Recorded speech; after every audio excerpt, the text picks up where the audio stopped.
Eden Zero Chapter 211 is finally out, and I have to say, this chapter was very, very unexpected with the direction it took, and it actually gives us some context, or honestly explains to us what happened and what led to the final page of Chapter 210.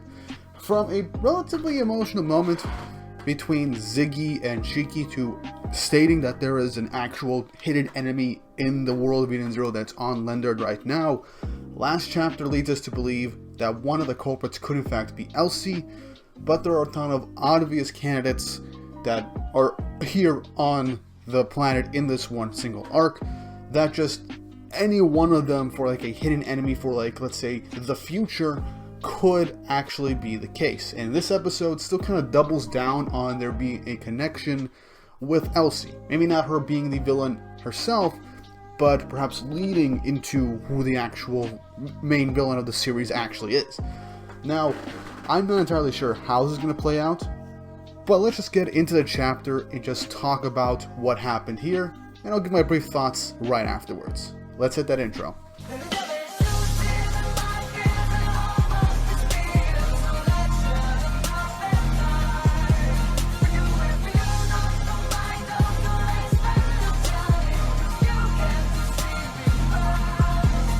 So chapter 211, titled Tragedy.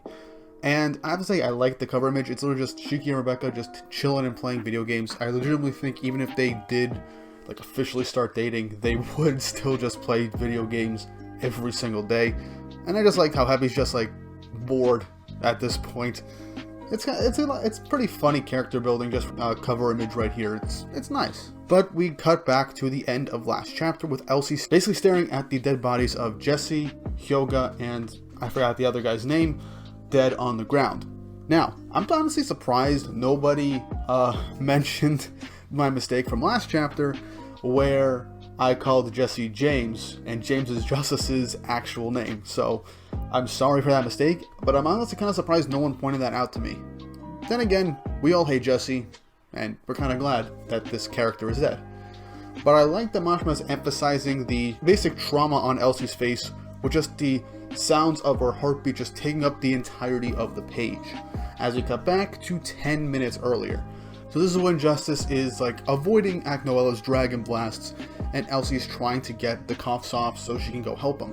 But then out of nowhere, Jesse shows up and just, it kind of gives off the face of someone we just want to freaking punch in the face.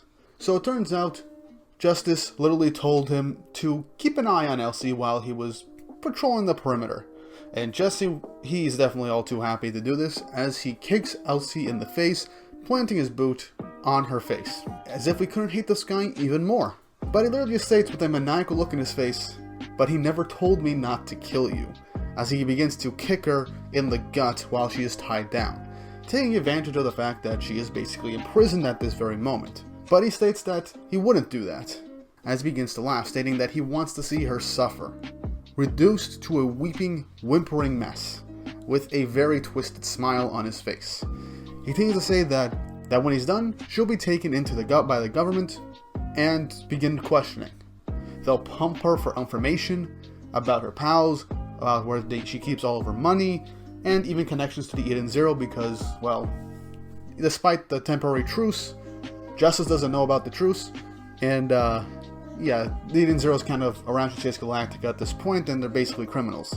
But Jesse brings up the fact that Elsie would never talk, she'd never betray her friends at all, and he knows that. He was basically a sleeper agent on her ship for a long time. And he's kind of glad that that's the case, because then he can just literally watch her just be in agony and tortured for an unseemly amount of time, even though she won't give up any information. But Elsie, after hearing this, literally just tells him it's not safe here. He saw all the dragons, right? He's like, "Oh please, don't pretend you're worried about me." And she kind of slips up and says Justice's actual name, but corrects herself, stating that he saved her. And he wants to return the favor and asks for the cuffs to be unlocked, as Jesse just laughs maniacally once more, stating that Justice wasn't saving her. He was only getting ready so he could witness her suffering and misery. Now we both know that Justice, despite how some things can be kind of, well, frustrating in terms of his character, in terms of his reasoning, we all know that he doesn't want to see her suffer. He wants to see her face justice Eh? Come on, you gotta give me that corny joke. Boo! You suck! He wants her to face justice for the destruction of their home planet. He doesn't want her to suffer, but he wants her to pay for her crimes. Jesse's kind of taking this as an ulterior motive just to justify, his dark, twisted thoughts. But then Elsie asked a very important question: what did she do to him? She treated him like her family when he was on the ship. But Jesse says, don't make me laugh. Family with a pirate? As he begins to tell Elsie a pretty big, interesting plot twist about his parents. That they lived here on Lendard, as we cut back to a really quick image of what Lendard used to look like before the big mechanical living machine thing that it is right now, with Elsie having a very shocked and surprised look on her face. Now this explains Jesse's hatred towards her, so it makes sense that he was a survivor of Lendard during this whole civil war, and why he's teamed up with Justice and has such a vendetta against her. It's a really interesting plot twist, and one that, honestly, I'm ashamed that I did not think of beforehand, but either way, it's a nice little piece of information, and it makes his attitude kind of make sense. But yeah, there was a civil war due to Elsie's actions, and in order to try and save her kingdom, she basically destroyed it all. Just goes on to say that, well, a stupid little arrogant princess decided to go and betray her whole family. As Elsie's literally just taking in the information right now, basically facing another demon of her past to a certain extent, to see her past mistakes flashed in front of her. And Jesse, I can't stress this enough, Majima is really making it so that we hate this guy, because the smirk on his face is just so punchable. So it tells her not to look sad, because he's about to show her something fun. As it then cuts to Elsie's two closest friends and commanders for her ship and crew going through the streets of this whole factory planet to try and find her, as they're very positive that her signal was in this general vicinity, as they go towards the building to try and find her. And they open the door and they find Elsie tied in. Going, that's it, going. It's Going and Hyoga. But yeah, so they find Elsie tied up, and Jessie is not there. They're asking what's happened to her, but they're glad that she's safe, as Elsie just states that it's a trap, they have to stay out of it, and, well, and then Going kind of gets lasered through the neck and gets decapitated, right in front of Elsie's eyes. Just narrowly managing to dodge, Hyoga dodged the laser, or just barely missed him. Going dies in front of Elsie, as then Jessie just takes the gun at the back of Hyoga's head. Hyoga tries to do something, but he's still shot in the head. And as he's shot in the head, and Elsie is in utter shock and terror of what she just witnessed, Hyoga with his last words, which, I mean, the guy was shot in the head, he should not be talking. But at the very last minute, as he was shot in the head, he literally uses his ether gear, which is an ice-based ether gear. I don't remember him showing off his ether gear beforehand, but that's a nice thing to do. He uses ether gear with his last draw of breath to make one giant icicle pierce through Jesse, killing him. Which, I have to say, very nice. And the ice was the reason why Elsie's cuffs were broken. Because at the one instance, Hyoga managed to kill Jesse, get revenge for his partner dying in the process, but also he managed to break and freeze off Elsie's cuffs, freeing her. And now Elsie, we're back to where we left off previously in the last chapter, with Elsie staring down at Jesse's corpse, Hyoga's corpse, and Goen's corpse, witnessing the true tragedy as per the chapter's name, as she talks about their names, talking about the family that she made. Now, I like how, despite Jesse being, well, a traitor and an asshole this entire time, and he killed Creed and framed down Homura, which we'll get back to that soon, Elsie still technically considers him her family, as they were on the same ship together. She then gets a flashback of Ziggy, Valkyrie, and Witch, Hyoga, and Goen talking about her, saying that everyone's on their family, just going over some really quick memories of the fondness she has for these characters, as these are all characters close to her that she has lost, stating that they're all going away, as she pictures her father and her mother. And once again, Majima literally just brought Irene from Fairy Tail in, because, come on, if you're going to have a character that looks like Urza, you're going to have someone that looks like Irene to make this whole thing look more legit, in terms of big references to his previous series. But she grabs her mouth and starts crying and bawling out as she's trembling, as she's wondering, why is there so much death everywhere she goes? And asks why, and thinks, is it my fault? Am I cursed with death? As we witness the outside of the dragons just destroying and patrolling the area with Aknoella. We cut back to Rebecca real quick as she gets a call from Homura stating that despite dropping off all the contained mothers back at Eden Zero, she was unable to go back to Rebecca at the time because there were so many dragons chasing her and she didn't want to bring them back to Rebecca's location. So she is just going to go and fight off these dragon swarms. And begin to see her in the Valkyrie mech facing off against the dragons, cutting off one wing as it catches the attention of Aknoella. And then the dragon that Aknoella is on gets hit in the neck as Justice appears, breaking through it to face her. As she quite astutely states that he's with the army, and Justice states that he will defeat her, and that means the dragons will most likely stop attacking.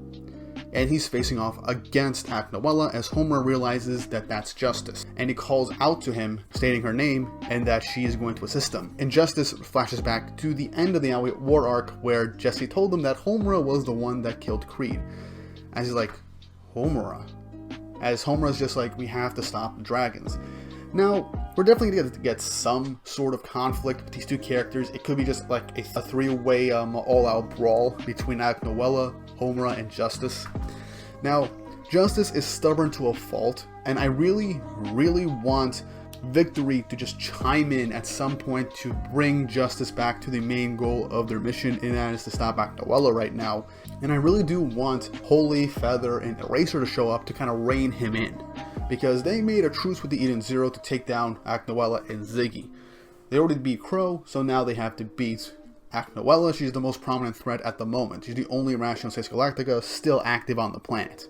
But as we're getting these panels of, Justice realizing that that's Homura getting ready to face off against Aknoella, Aknoella facing off against these two, we get one sole panel of Elsie seemingly like resolute or just stern, or just, we don't see her face or her expression, and it's kind of interesting to have this one panel of her after she's basically having like a breakdown from all the tragedy that she's just experienced. As we then cut to Rebecca as she's trembling, stating that she has a really bad feeling all of a sudden about everything that's going on. As Hermit breaks in to Sister's infirmary as she's treating Nox and states that she wants Elsie's medical records from 18 years ago. She needs them right now, as the chapter ends. So, like I said at the beginning of this video, it's very, very strongly hinted that Elsie is connected to this true enemy. Is it Elsie herself? I don't think so, but that'd be, I wouldn't mind it too much, especially with how she's reacting to everything. Though it's still very interesting to see how things are going to be playing out, as I do think that Elsie is still going to be an ally. She's just going to have to go through a bunch of stuff with all the trauma that she's experienced throughout her life, especially right now, seeing people that she's cared for this entire time just killed right in front of them.